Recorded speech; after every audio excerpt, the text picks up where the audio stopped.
Abẹ́bí, ojúmọ́ ire o. Good morning ma, how you doing ma? Mo wà dáadáa, ṣé dáadáa àwọn òbí rẹ̀ ń kọ́? They are all fine ma. Ó lọ léèwé lẹ́ni. No, we are on holiday, I'm not going to school today. Kí ló ṣe èdè Yorùbá mo fi bọ̀ sọ̀rọ̀ kí ló tó ṣe ń fi èdè òyìnbó bá mi sọ̀rọ̀? It's not like that. My auntie says that if I speak Yoruba is vernacular.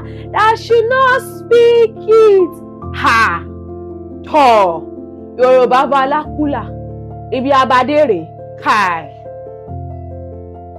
Is Yoruba really a vernacular? It's us.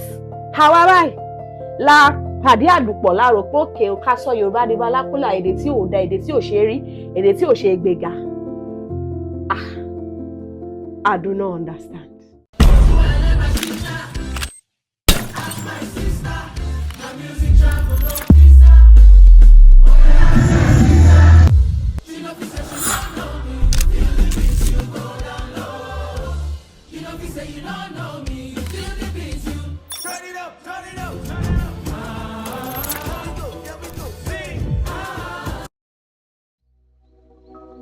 Ẹ káàbọ̀, Omidan Mitade lórúkọ mi, èmi sì ni atọ́kùn yín. Wọ́n jẹ́ pé ìgbà àkọ́kọ́ rẹ ló wá sórí ètò yìí. Káàbọ̀ sí Moments with Omidan, níbi tí a ti ń gbé àṣà ga, ta ti ń tu wò, ta ti ń parẹ́, ta ti ń tukọ̀ ní ti dáadáa ni o. Ta dẹ̀ ti ń béèrè ìbéèrè nípa àwọn àṣà wa. Tó bá jẹ́ ẹni tó fẹ́ràn àṣà, ìṣe àti ìlọsíwájú ilẹ̀ adúláwọ̀, tara ṣàṣà, subscribe sórí YouTube channel wa at the Omidan Mitade àti kó follow wa lórí Instagram wa Omidan Mitade láti bá a kópa nínú moving training yìí. Mo sọ pé káàbọ̀, ó yá, let's start the real gist. Tòótọ́ ìgbàgbọ́ wa ni wípé bí a bá fi èdè Gẹ̀ẹ́sì, èdè òyìnbó tá a bá fi kọ́ àwọn ọmọ wa, wọ́n máa ń tètè ríṣẹ́ níbi gíga, wọ́n máa ń bá àwọn èèyàn pàtàkì, àwọn lọ́làlú ọ̀tọ̀kùlú, wọ́n máa ń bá wọn pàdé.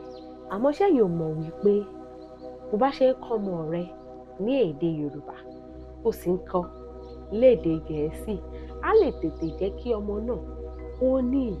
Ó dà pé kí ọkàn òye yín, ẹ̀jẹ̀ láyé yín. Ṣé rí èdè Yorùbá tá à ń sọ̀rọ̀ nípa yìí, ìkàn ṣe èdè lásán. It's not just a language. There are a lot of attributes tó sọ̀rọ̀ pọ̀ mọ́ èdè Yorùbá wa. Inú ẹ̀ ni kìkì wà, inú ẹ̀ ni bọ̀wọ̀ fágbà wà, inú ẹ̀ ni la ṣe ń fi ojú báyìí la fi ń bọ́mọ sọ̀rọ̀. Ṣọmọ tó ń sọ rí pé go and bring this, go and Jadin. Kódà nítorí pé a fẹ́ jẹ́ kí ọmọ wa máa sọ èdè Yorùbá, à ń pè ló kò sọ́mọ tó ń jẹ́ Àgbékẹ́ mọ́, kò sí tó ń jẹ́ Àṣàkẹ́ mọ́, kò sí tó ń jẹ́ Àbíkẹ́ mọ́. Gbogbo wọn ti di Jadin. Ẹ lọ́ra. Nítorí pé òun sọ orúkọ ọmọ rẹ ní èdè òyìnbó, yẹn ni pé kó bá wọn ṣe pẹ̀lú òyìnbó àbí wọ́n ní pé ọmọ ibi kò tọ́ gbà àwọn olóyìnbó sí, àwọn tó bí sí lílẹ̀ òyìnbó, ọmọ àgbẹ̀ ọmọ tiẹ̀ náà ẹjọ́ máa fi gagbága ni. Yé tán rẹ̀ oníwà tọmọ ẹjọ́ máa lọ patí, ò ní lè fojú bá a sọ nígbà tó ọmọge ògbọ́ Yorùbá ló máa ní kó lọ mú láìfù wá ká lọ máa pù wá. Ò ní lè fi ẹ̀nà fi bọ́mọ sọ̀rọ̀ nítorí pé kí ni kò gbọ́ Yorùbá, vernacular ni. Ò ní lè sọ fún ọmọ yìí pé wá jókòó lórí mi, ọmọ gan ọmọ túmọ̀ wá jókòó lórí mi, kó ọmọ túmọ̀ rẹ̀ àyọ̀bá tòótọ́. My mommy said that come and sit on your head ni. Kò mọ̀ pé àdá pé Yorùbá ni. Nígbà tó ò fi ọgbọ́n Yorùbá yìí, èdè Yorùbá, èdè abínibí wa, èdè tó níyì, èdè tó níláárí, èdè tó lógo, nígbà tó ò fi kọ́ mọ́. On the name of wípé I also want to be socialized, I want to be in the social class, pẹ̀lẹ́ o Mrs. Social Random. I want to mount my girl, kí ni? So ẹ rò rí pé tí a bá fi èdè Yorùbá kọ́ àwọn ọmọ wa, ẹ rò rí pé wọ́n lè gbẹgbẹ́ pé ni. Àbẹ̀ ọ̀bẹ wọ̀ lè bá àwọn ọlọ́lá òtọ̀kùlù lùlù ẹ̀ ọ̀bẹ wọ̀ lè bá wọn ṣe. Kò rí bẹ́ẹ̀. Èdè Yorùbá jẹ́ èdè tó yọgàn, amúniyangàn ni.